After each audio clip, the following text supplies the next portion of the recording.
Assalamualaikum warahmatullahi wabarakatuh.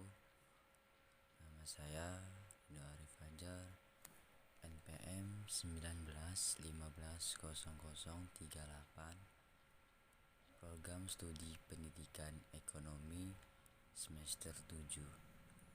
Saya di sini akan menyampaikan materi yaitu pertumbuhan ekonomi dan pembangunan ekonomi. Pengertian pertumbuhan ekonomi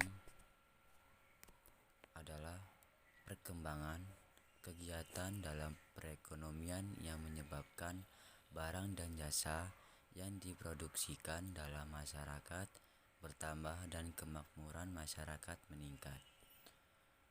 Pertumbuhan ekonomi dapat diartikan juga sebagai proses kenaikan kapasitas produksi suatu perekonomian yang diwujudkan dalam bentuk kenaikan pendapatan nasional. Teori pertumbuhan ekonomi yang pertama, teori klasik menurut David Ricardo dan Adam Smith. Yang kedua, teori neoklasik menurut Harold Damore dan Robert Slow. Yang ketiga, teori historis menurut Werner Sombart dan Friedrich List. Pembangunan ekonomi yaitu suatu usaha mensejahterakan rakyat atau taraf hidup bangsa yang diukur dengan rendah atau tingginya pendapatan per kapita. Tujuan pembangunan ekonomi: 1. Peningkatan output per kapita. Yang kedua, peningkatan kesejahteraan masyarakat. Yang ketiga, pemerataan material dan spiritual masyarakat berdasarkan nilai-nilai Pancasila. Perbedaan pertumbuhan ekonomi dan pembangunan ekonomi.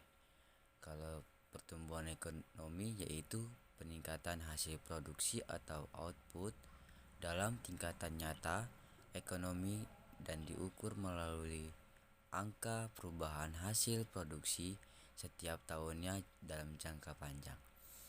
Dan pembangunan ekonomi yaitu proses atau langkah-langkah yang dilakukan oleh suatu negara untuk meningkatkan PNB dan pendapatan per kapita penduduknya dalam suatu pencapai pertumbuhan ekonomi. Faktor-faktor yang mempengaruhi pembangunan ekonomi ada 6: SDA, SDM, ilmu pengetahuan dan teknologi, sosial budaya, keadaan politik, dan sistem pemerintah.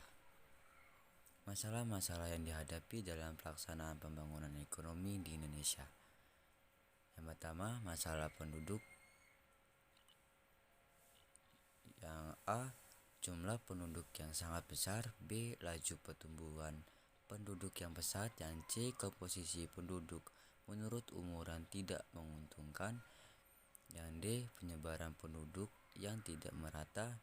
Yang E, harus urbanisasi yang relatif tinggi.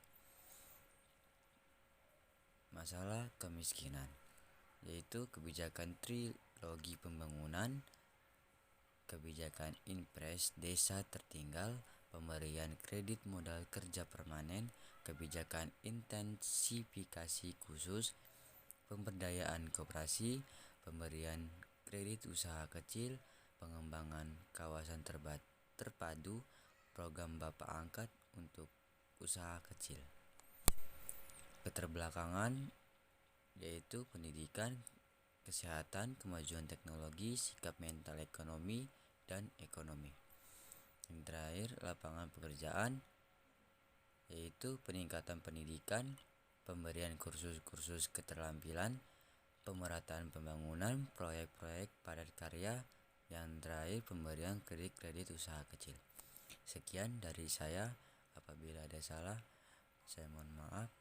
Kepada Allah saya mohon ampun. Wabillahi taufiq wal hidayah. Wassalamualaikum warahmatullahi wabarakatuh.